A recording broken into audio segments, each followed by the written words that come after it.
Good morning, everybody, and welcome to another episode of Coffee and Open Source, a place where we get to meet new people, chat, and have a really great conversation.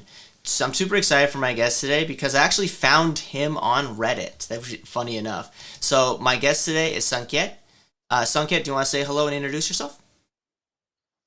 Yeah, guys. Hi, this is Sanket. I'm a professional full stack developer working in the ecosystem from last 6 years, and personally into the coding ecosystem from 10, 12 years. I'm really looking forward for this chat with IC. Awesome. Yeah, no, I mean, it was funny because I posted just like on a whim, like, oh, I wonder if there's anybody that are, it's hashtag, or not hashtag, call out to the open source software subreddit. I was like, hey, I had this little, this show where I interview people, is anybody interested? And Sanket immediately was like, hey, I'll do it. And then we got all scheduled. So, I mean, the joys of open source and the joys of tech and the joys of the internet, right? Like just being able to connect all sorts of different people. So, Sanket, one of the things that I really like talking about with folks is how you got started with tech and how you got started with open source, right? So, do you want to talk just a little bit about, kind of, the first couple of times you were introduced to technology and maybe even talk about when you first came across something that was open source and what your thoughts were about it? Sure. So first, I'll start with when I started with the technology and coding ecosystem. So it was really back. Like I was in school, I started with COBOL or Basic, if people have heard of. In like I think I was in fourth, fifth standard in my school when I started learning this, and then from high school to the college, we started using C, C++, Java, and all those ecosystem. I started with my things, and in the meantime I was building my websites for all the different reasons using html css js jquery for some time being. But then open source comes in 2015 when I know about Redis actually blew my mind, the things it solves with such a beautiful way Redis is solving. So then when I started using Redis and I understood that's the power of open source, when you can just take a piece of it, start using it, and just push to production. You don't have to pay, you don't have to do anything, but you can contribute back to the ecosystem. And that what gave me a thrill. Now I have to do something to push something to open source. So I started doing something in my part time, doing some open source contribution, but for some or other reason it get dragged. Yeah. And yeah, and right now I'm more into open source. I'm building couple of projects that I'll be pushing soon. And in January and in end December, I did some small contribution to open source as well. So yeah, that's the overall thing. Yeah, I mean, I think a lot of people they have a very, very similar kind of introduction to open source, right? Like they're working a job or there's interested in technology, and then they come across this thing called, especially people of my generation, they come in across something called GitHub or Codeplex or one of these other sites that you know you could actually go and look at people's source code, right? I think the ability to see people's source code online definitely is a Right. major catalyst for people going to get into open source because they see code and like, oh, it's.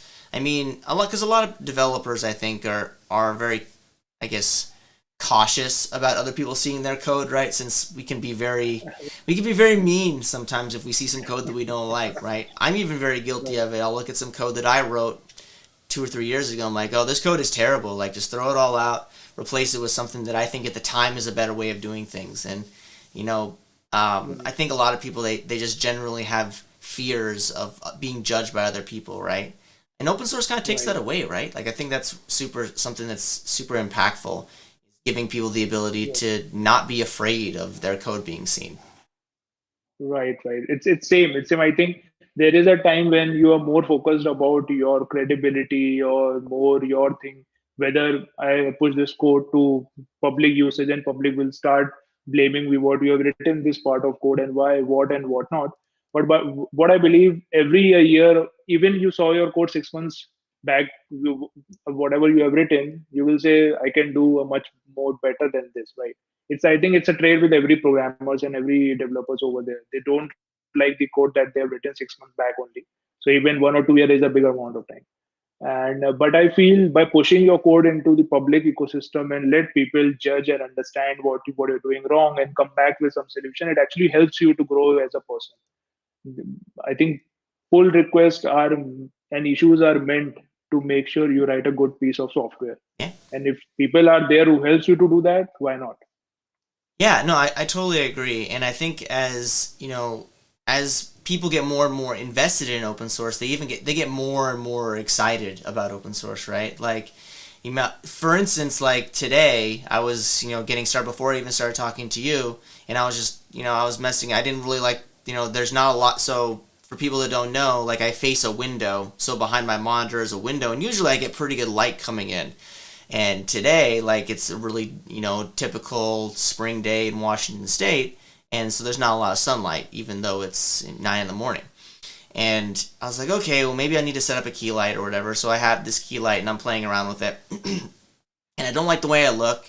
And then like I just like messaged, all right, I Bing Google searched key light, and an app came up that was like keylight.app, where it's basically just a website where it just has a color in the entire browser. So like so it allows you to have a key light because your browser puts off a ton of light, right? It puts off a ton of energy. Right. So if you have a particular color, like it's super awesome, right? I'm using it right now. Like I have two monitors. I have a monitor here and a monitor here, and I have a key light behind both of them, and I'm happy with the way I look. I mean, other people might not be happy with the way I look, but that's their problem. But I think Right. and the reason why I talked about this random website is because it's just, I'm super excited about that because that is something is like super simple. It's just CSS, right? Hey, I have a couple of different colors, and I can click a color and it changes the entire background of the browser. Like super, super ridiculously easy, but it's open source, right? I mean, like super, super awesome. I'm gonna put it into the chat just because I think it's so hilarious that like this exists and people I've never seen this advertised. So if you want a free key light, go to this site, and buy the guy a coffee or do whatever, right? And Right. as you can tell, like just something as silly as that, like I'm excited about it, right? So like when I come across other Right. things that are in the open source world, I even get even more excited. So it's just one of those things where open source is a passion of mine, and I assume it's a passion of yours since you want to talk about it, right? So, Right. It um, is. what kind? You mentioned you're kind of a full stack developer. So, like, what are you currently working on these days? Like, what sort of tech are you working with, and if you want to share some open source repositories that you've been hanging out around a lot lately, Right. feel free to call them out. Sure, sure. So regarding the tech stack that I'm into, so for the backend, I generally use Node.js TypeScript combination, and some part in Go, some part in Python, depending on case by case basis. And I recently started using Kotlin as well. So Kotlin is also like cool language to work with, but I'm Mm-hmm. figuring it out the project that I can utilize it more. So this is the more of a backend technology that I use. In front end, I'm more into React JS. I think top notch. It does all the things in the ecosystem. Plus, there is a very great component library that you can use with React is Chakra UI. Chakra Chakra UI. And Chakra Okay. UI, it's been a year. I think it's been a year old, and they have done a very good job, like amazing job done by these open source library, the component of React that you can build your complete app, and it's really cool. And I'm using extensively Chakra UI. And with respect to server side, I generally go with AWS. AWS is the place for me. AWS and Heroku. I jump around AWS and Mm-hmm. Heroku. For MongoDB, I go with the Atlas thing. Atlas have open cloud free version available. If in case I want to use Redis, go with Redis Labs, and they are free source available, free usage Sure. available that you can use. So this is more of a background of all the backend Yeah. and front end technologies that I use. Yeah. Yeah, I mean, like it sounds to me like you're very much like maybe not a full like the full mean because you don't use Angular, but like very much like the whole like mean stack, right, or jam stack or whatever you want to Right. call it, right? Right. That's super fun. I mean, so what was it about? web technologies, right? Like when we come into tech, I think a lot of people like they kind of go two different paths, right? They go to more client apps or they build desktop apps or whatever, and then other folks they build web apps. What was it about web apps and especially like obviously JavaScript apps that made you super excited and wanted to work on that sort of stuff? So with respect to web app, so from day one I'm building websites, building web applications and different web stuff because it actually excites me the way people can interact, people can use it with just a click of a button. They don't need to install anything, they don't need to go anything, do anything. They just go and enjoy the stuff that people are building for them. So the validation part is much quicker than all the different apps in the ecosystem. Web building a web app can give you a much more validation. Building an MVP gives you a more thrill. And there are so many problems to solve that you can solve in the web ecosystem. And web is growing day by day, year by year. There are new versions coming around, HTTP 2 and all different things that are growing with each every day. It it actually excites me. Like you Yeah. can write a piece of code, just deploy in an ecosystem and let people start using it. And if they don't, they just bounce off. Not an issue. If they do like the ecosystem, they will spend some time and give you some set of data that how you can improve your ecosystem. Otherwise, with Yeah. different apps, let's say mobile or desktop app, the validation part takes a lot amount of time. So it excites me in a way. No, that's awesome, right? I think, you know, technology in general should excite us if we do it as a job, right? I mean, I've been very vocal about if you work in tech for the money, that's totally fine. But I would get very, very tired if I was working in tech and I didn't enjoy it, right? Um, Right, right, and kind of you mentioned JavaScript. Like one of the things that I love about JavaScript is like how easy it is to get started, right? Like you don't need a lot of resources, you don't need a huge powerful laptop, you don't need a whole bunch of software. Like you can just spin up, Visual Studio Code, write a couple of lines, and then boom, you have like a web page open up, and it can say hello or it can say what's your name or whatever, right? Like super cool. Whereas a lot of other right, programming languages they don't have um, the constructs there to do things like very very quickly. The scaffolding is very very right. hard, right? There's a lot of Yes, boilerplate. yes. That's always what Mhm. got me. Like I don't want to get into a browser or a framework war sort of thing, but like that's the reason why I stopped kind of using Angular, React, and even to an extent Vue. It's like there's a lot of stuff going on, um, Right. and it's really really hard to prototype an app if you need to npm install and then wait 6 minutes for npm to finish and all that sort of stuff, right? Um, Right.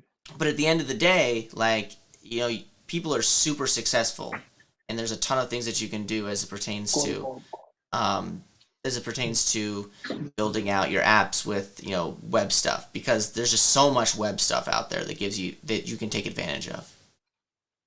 Right, right. I think yes, I think I totally agree. First of all, it's really sorry. My friend came Oh out no, for you're giving fine. me something. Yeah, yeah. So yeah, I really like it. Actually gives me an excitement of all this thing. First of all, the thing that you mentioned, if you're doing a job for money, it's good, but it won't give you a long run. I really believe if you work the way you likes to, the technology that you likes to, the app that you want to build, then only you can survive in the ecosystem. Otherwise, if you're working just for money, it may sound good for some amount of time, but it will not give you a long run in the tech industry that is already booming and it is going to boom in coming part of years. And and regarding the different JavaScript libraries, like you have mentioned, like Vue and Angular, just for information, the Vue came out from a guy who just started as a side project. He was like, let's do something.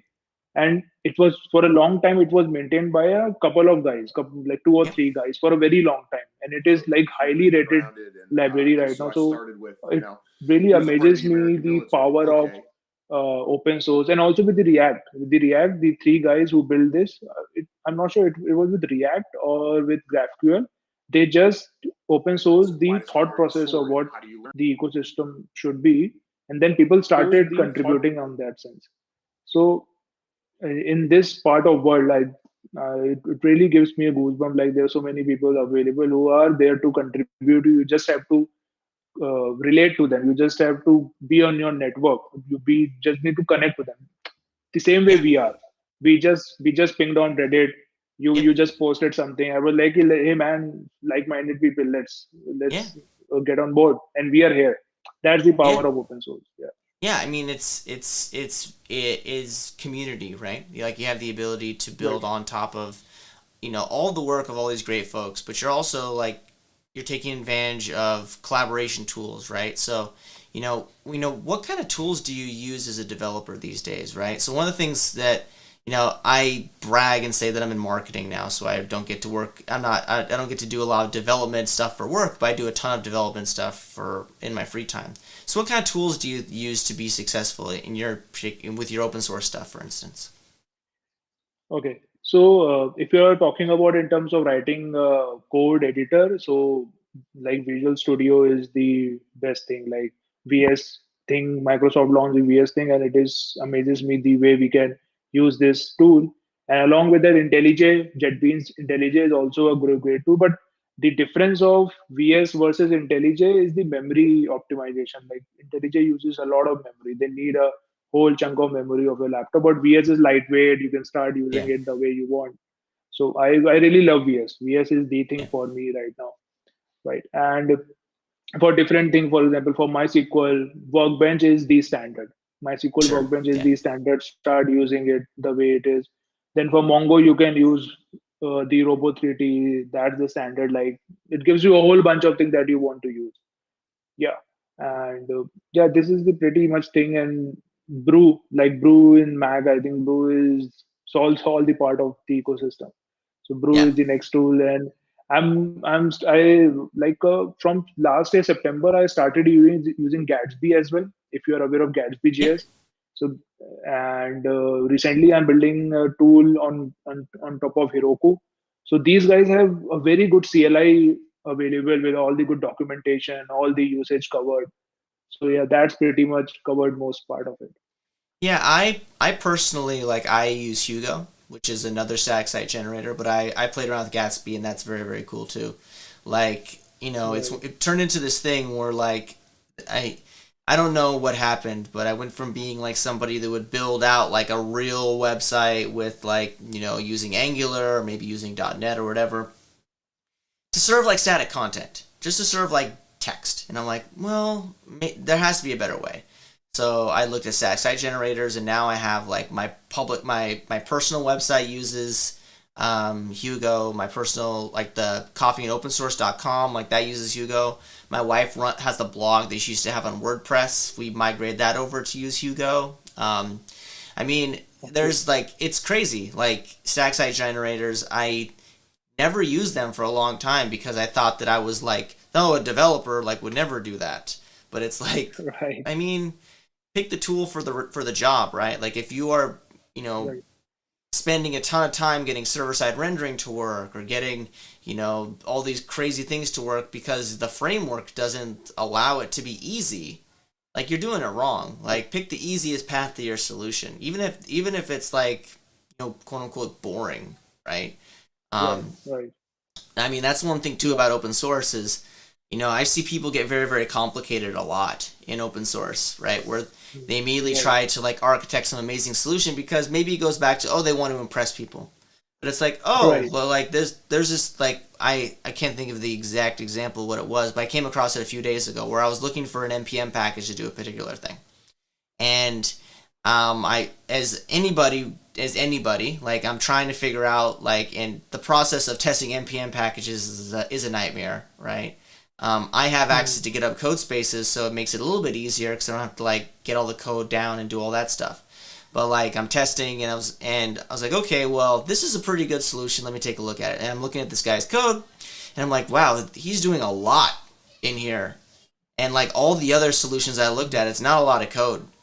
And like I was just trying to figure Right. out like as to why, and I couldn't really figure it out, and I just assumed that it was because they're trying to impress other developers who came to their repos, Right. right? Because that's the thing too. Right. Right. Right. Um, Right. but I It is. think It is. it's I. yeah, it's funny because and I didn't judge the person at all, but I definitely was like, do I really want to take a dependency on a lot of code?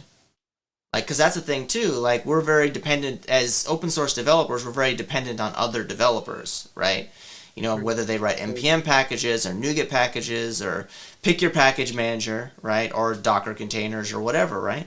That we're very dependent on the work of other people, and if the projects that you're using, like if they don't seem very active, or if there's a lot of code there, I kind of get turned off. I'm like, well, it breaks my app, then I have to Right. like Right. go and Okay. figure it out. I have to go and like open a bug over on their side, and then maybe potentially even like commit to their repository if they don't want to work on it, like all that sort of stuff, right? Again, I love Right. all of this, but at the same time, it's like Right. I want to invest time in the things that I want to do and not fix Right. bugs, whether it be for my own apps or the apps of other people, right? Unless I'm at the Right. moment feeling like I want to give back, which is a part of it too. Right, right. I think keeping it simple is should be the crux. You rightly said I saw some part of code that can be done in a very simplistic way, but people try to do all different stuff to make it more uh, not so maintainable, not so extensible. What I'll say, I actually found a piece of library. I'm not remembering the name. That guy similarly, the case that you have seen, to a whole lot of things for a very simple thing that I can do in like few lines of code, and he is no longer maintaining it as well. Even Sure. though if I raise a request, that guy will not maintain. So I saw this part of a code and saw this part of a library is quite a while. So one of the things that I'm working on right now is to write a very simplistic Node.js TypeScript driven backend app so that you can use to build any SaaS app or any app that you want to build. I see some template of different apps that are in the ecosystem in the open source world, which is little difficult to understand, a little difficult to start your MVP. So I'm actually Yeah. working on pushing it to open source world so that any newbie or any new guy or even the experienced guy can start using this particular piece of code and just start building the MVP. Because Yeah. my thought process, if you're starting a product for an MVP, your thing should get it rolling as soon as possible to get the Sure. user feedback. So I'm actually building a template engine so that you can just get your backend stuff ready within a few hours or within a day's time with all the logics in place. And Yeah. also working on some front end part of it so that you can have some basic front end to club your uh, this backend thing and just get up and running in a very simplistic way. That's So awesome. that's the thought process I have.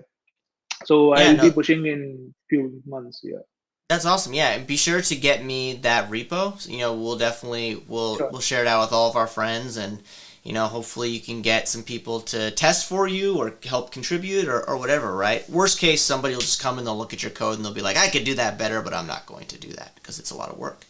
Right. Um, Yeah, so and that's it even a is. bit of a meta point too, right? Where we talk about there are people who spend a lot of time and investment like building tools to make other people productive, right?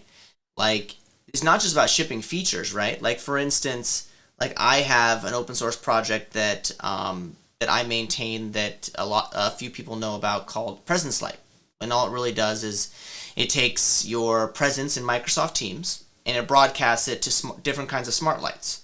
So Philips Hue or LifeX or Yeelight or Wiz or or even if you have like custom APIs like Home Assistant or things like that, it pushes your basically colors to those, or not even colors. It pushes availabilities and statuses to these different things so you can change colors, right? So, and the only reason why I built that is because I saw an opportunity to make my life better.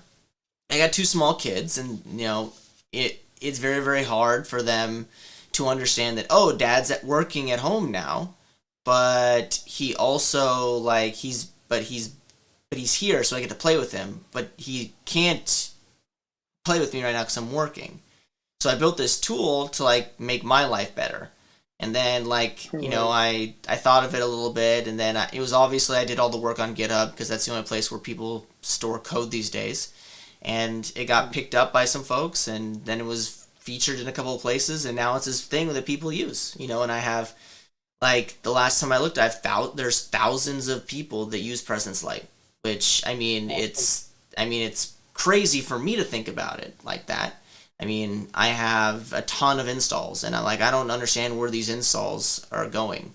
But again, Right. like I was trying to do something to make Isaac's life better, realize that Mhm. it's, other people's lives can be made better by this too, especially now that we all work from home.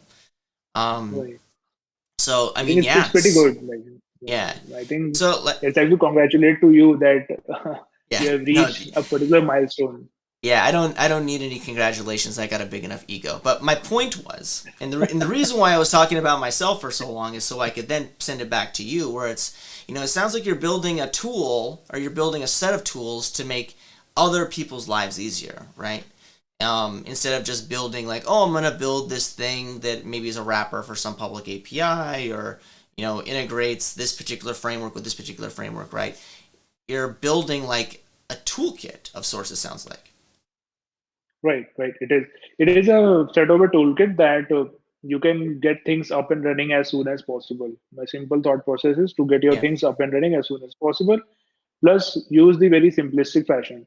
You don't need to have a jargons around. You don't have to be so-called 10, 20 years experience to understand sure. that. You just want to build a product. That's the context. The context is to build a product, but you can scale as well while building the backend and front end. So yeah, so Node.js, TypeScript plus Express as a framework I'm using so that many people are aware of it. The adaptability is there. It's just to be figure it out in a better way. And will it do the whole thing like you mentioned, things like AWS and Mongo, right? Will it, it'll deploy things out to somebody's local AWS Right. instance and all that.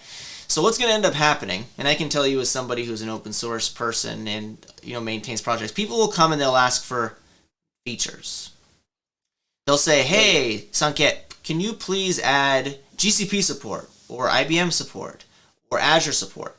And you will say, yes, because you want to make everybody happy. So just be warned. When somebody Right. comes and asks for all the clouds instead of just one cloud, or instead of Mongo's like, oh, can you add something for Postgres, or could you add something for RavenDB, or could you add something for SQL Server or Oracle, and you will say yes. And the reason why you will say yes is because you want to make people happy. Because at the end of the day, all of us people in open source, we just want to make people happy. And I think that's the Right. fun thing about it too, where it's like there's never a opportunity for to not have any work. Like there's no done with open source. I figured that out years ago, right? As long as you have something that's available out there and people are using it, there's going to be changes needed. There's going to need to be bug fixes. So even if you ship a version that's like, this is a definitive version, this is version 4.0, no, because 4.1 is Right. coming Right. very, very soon. Right. It is there. I think what I've analyzed, there will be people that will be asking features, different Yeah, issues, that whole bunch of things. But you need to have the power of saying yeah, no. If sure, you don't say no to people, then you will eventually fuck up yourself.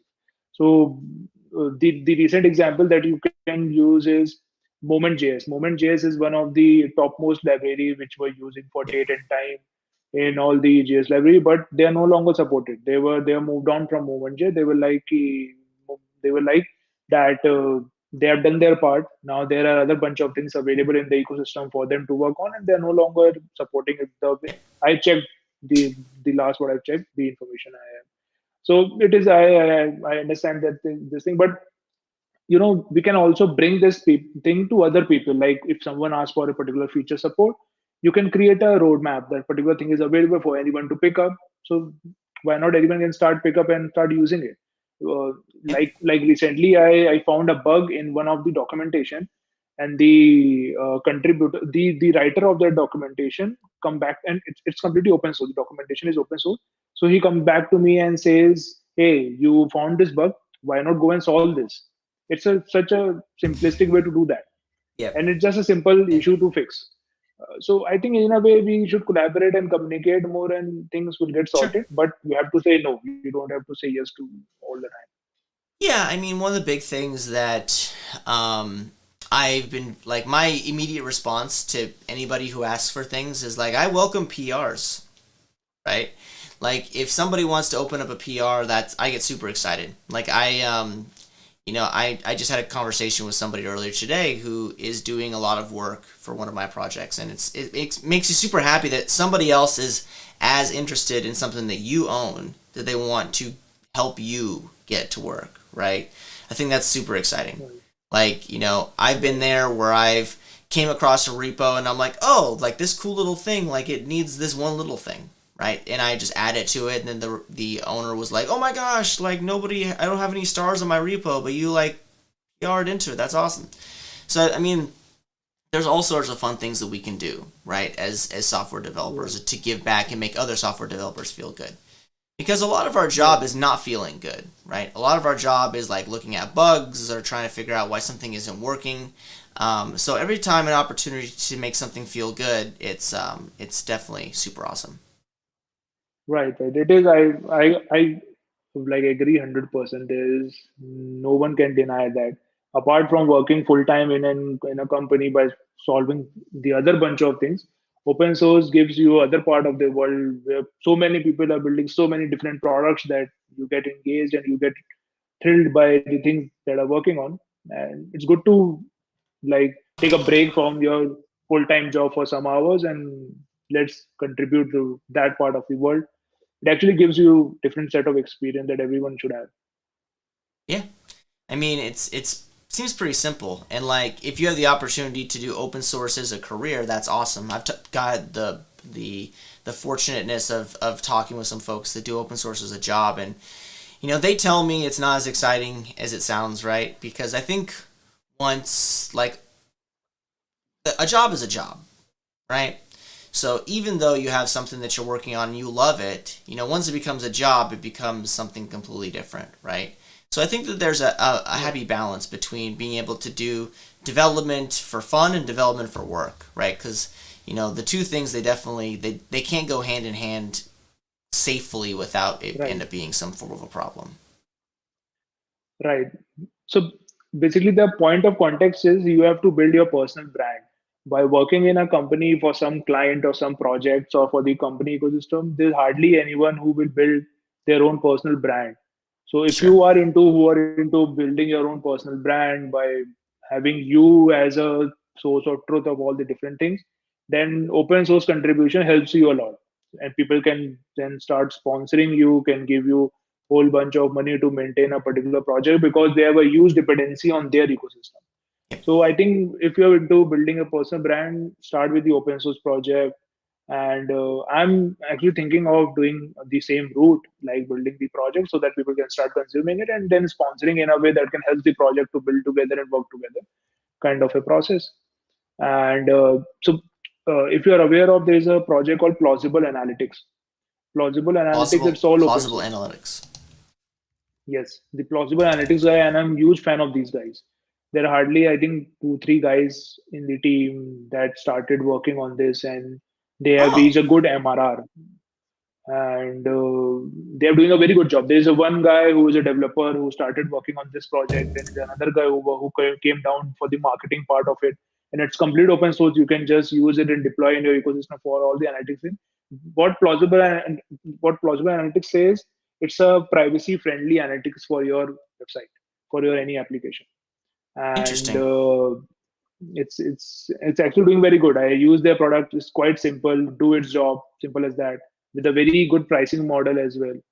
And Yeah. yeah, so that's the overall thing. There is another So this is guy called, something. yeah, Sorry, yeah, sorry. I before I sorry for interrupting you, but like this is the thing that I love, right? Is that somebody sees an opportunity to, hey, everybody uses Google Analytics, right? And not Right, everybody is super excited about the Google Analytics, all the baggage that comes with it. I use Google Analytics for all of right, my stuff. I'm not a huge fan of it, but it's the standard, right? right, And even though, like, one of the big perks of Google Analytics is that it's free because they get to make all this money off of your data, right? right, So even though this plausible analytics, like even though it's technically not free, it's like $6 for 10K views a month, which I mean for most small projects that's nothing, right? It's 10K views, right? six right, bucks. They don't have a free option, but like you don't like they make money off of your licensing, not off of your data, which I think is super awesome. Um, right, I'll have to take a look at these guys because that's something that I like Google Analytics reports. I like being able to see everything at a glance. So I'll check to see if their reporting is as good as Google Analytics is. But I mean, $6 is nothing. I mean, and even if you Right. use, if you scroll the bar up, even if you're all the way up to, 1 million page views a month, which, that's a lot of page views. It's less than $50 a month, so super exciting. And that's if you do Right. monthly. I'm not trying to plug this Right. company. I have no affiliation with them. I just think it's really cool. I'm going at their website. So, Yeah. Plausible Analytics, if you want to sponsor Coffee and Open Source, contact me. But anyway, I think one of the big things that I love about open source and I love about projects is you see a solution, and it might even be an existing solution that already exists in the market, right? But whether you think you can do a little bit better, or you can do it with customer with from a different angle. In this particular sense, customer privacy. I think it's awesome. I mean, Right. if you like, we met on open source Reddit, right? If you just go and look at all of the cool stuff that people are doing, I highly recommend it because it's super super fun. I also I frequent the self host subreddit, which is for people that like to run software in their homes. Like for instance, me, like I have media servers and I have all this other junk in my house. And being able to take a look at the stuff that people are doing completely free, or with a little bit of a price tag on it, it's super awesome, and it's really inspiring to see other Right. people do these sort of things. Right. Right. I'm a part of self-host Reddit as well, and I think there is a one guy who built this thing with the Raspberry Pi, a small computer, and did all those different things. Have you seen that particular post? Which In I think it's on self-host. So it, so basically, there's one guy who created a small computer with a, yep, let's say, a hand. It's a hand-sized computer using a yeah, Raspberry Pi. yep, Using with you can do all those things. You can speaker. You can yep. listen to music, do the video calls, do the audio calls. And this guy posted a video. I think a 5 8 minutes video. Have you seen that? I haven't seen it, but it's not surprising. Like the new, so I have one of the Raspberry Pi 4Bs, which has 8 gigs of RAM, right? So it's a small processor, but 8 gigs of RAM will get you pretty far. And I actually Right. use it as a home media server. So I have, it's right under my desk. I have a little Raspberry Pi hooked up to an 8 terabyte hard drive. That's where I serve all of my media. So like, Oh, kids' movies, kids' pictures, music, all that stuff is served off of it. And I don't have any latency issues or delays or anything. And it's not in the cloud, which means that I don't have to like download it to listen to it. But it also means that I get to keep it. Like I'm not putting my stuff up in the right. cloud and then somebody is, scraping it for information or scraping it to get insights on me so they can try to sell me ads, right? Um, Plus, they're so Right. cheap. Like Raspberry Pi, under $50. I know that under $50 is expensive for some people, but if you're into computing and you have the ability to buy one, like just playing around with them is super fun too. Another one that's Right. super cool that I don't know if you've heard of is PyTop. I don't know if you've heard. Have you heard of PyTop? No, not exactly. PyTop is cool. Again, I will mention this. I am not sponsored by them. I just think it's a cool product. So PyTop, right? So this is a little Raspberry Pi. It's funny because my green screen, that's green right there, but it's actually see through. That's Yeah. kind of Yeah. funny. So it's a little Raspberry Pi inside of a box, and Okay. what's really cool is that when you buy it, it comes with a lot of connectors. So for Okay. instance, there's buzzers and little lights and all that, and these are things that you could hook up to the Raspberry Pi to like learn how to do stuff with it, right? And Okay. one of the big things that people have, like when they start working with Raspberry Pis, their first immediate response is, "Oh, that's really cool, but like it's soldering, it's messing around with stuff." But all of the all of the things they connect, so you just Okay. plug them in using just regular JST connectors, right? So it gives you the Got it. ability to like start to learn IoT without making the investment to buy a soldering gun or learning how to crimp wires. It gives you this ability to do all this stuff with as a first step, and it comes pre-installed with like this PyTop OS, which has like Scratch on it and a bunch of different cool stuff. It's super awesome. I love it. Mm. They don't sponsor me. I just have one, and I think they're super cool. So that's Sure. like it's a little bit more expensive because like it's not just a Raspberry Pi, but I mean in the grand scheme of things, you can run this thing as a little computer Like when I was playing around with it, I was writing a bunch of Python stuff to like turn lights on, and I was all doing it using VNC connected into it. So super fun, super fun. That's why I love Right. open source, and I love just geeking out on different tech stuff. So it's a grand time. Yeah, I think this thing looks good. I'll definitely try it around. I have played with Raspberry Pi before, but I haven't done this thing. We'll do that.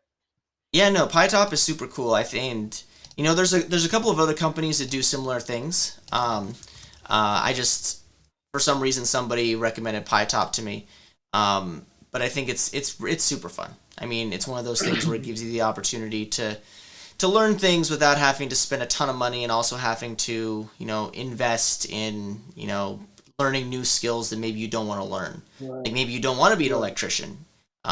I've right. over the last few months have like gotten so much better at soldering and all this stuff because I 3D print as well. So like having to 3D print and like take apart and disassemble 3D printers and all that sort of stuff has been pretty challenging initially to learn, but it's Hmm. been fun. Right. I think soldering is one of the part that you need to be very delicate with keeping all those things in place. And if you have already nailed it, so good luck to you. You have done a good job. Yeah, I mean, as long as it turns on, right? Like you're saying, as long as it turns on, it works. As long as it works, you're doing the Yeah, right thing.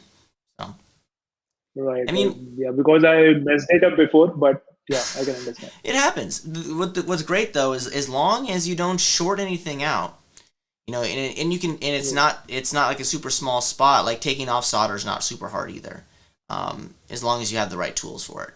And right, now with Amazon, you have the ability to get like basically anything you could ever want, delivered to your house in a right, few days, which is pretty awesome. right. Agreed, agreed. It's actually exciting to be a part of this ecosystem where you can do so much better with the Yeah, available resources and with the available price things that are available. It's pretty exciting. yeah. No, that's awesome. I mean, like, so what are some of the other things that, like, so I have this question for you. So as somebody who, they kind of frequent and they travel around open source places, right? And if you come across something, what's the what drives you to want to contribute to projects that you didn't start, right? Being an open source contributor. So like what is it about giving back and helping contribute to other people's stuff that makes it so impactful for you? So I think there are a couple of things. First is like we all use so much of open source, and I'm assuming there are part of our salary that comes to our bank account is because of all the different open source library that we are using. So I think it becomes important for us to give back to the community that gives us so much of thing in the ecosystem. So that one of the things that excites me, that there's so many people are in the ecosystem that are working day and night creating different packages, which helps us to build a good cool products day in day out. So why not give it back to the community so that the other guy can start using it as well. That's, I think, the first thing. Like the way we are consuming it, let's give it back to the community as well. And the second part is the different thought processes. As an engineer, as a developer, you have bunch of thought processes, the bunch of ideas comes into the mind to let's get it rolling. So if you have an idea to for a build a simpler module to just put into the ecosystem, you have the resources available that you can do. You have the power basically. That's the second part is because I'm having a bunch of ideas to do different things. Let's get into the ecosystem and do it. So one of the example I can give you, I built a small Electron app called Typewriter app.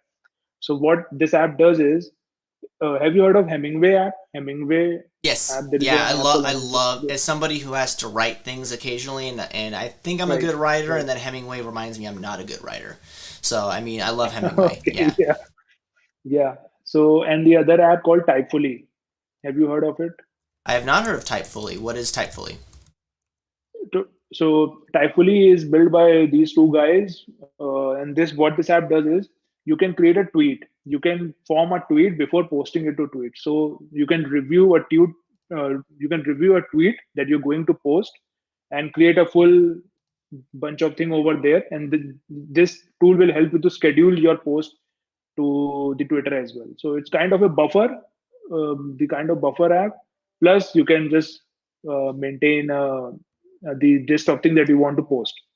Interesting. So because because I extensively use Twitter, so I was like, if someone want to publish a tweet, this guy must have to do a thought process and must have to think through the grammatical error or the verbs, adverbs, adjectives, all those of such. If you're posting a thread, for example, right? So what I've done, I combined these two app into an Electron app and push it to the GitHub. The single app where you can form your tweet, use the Hemingway app so that you can form a good set of adjective, adverbs, and all different grammatical things that you can do and build a good tweet before posting it to the Twitter.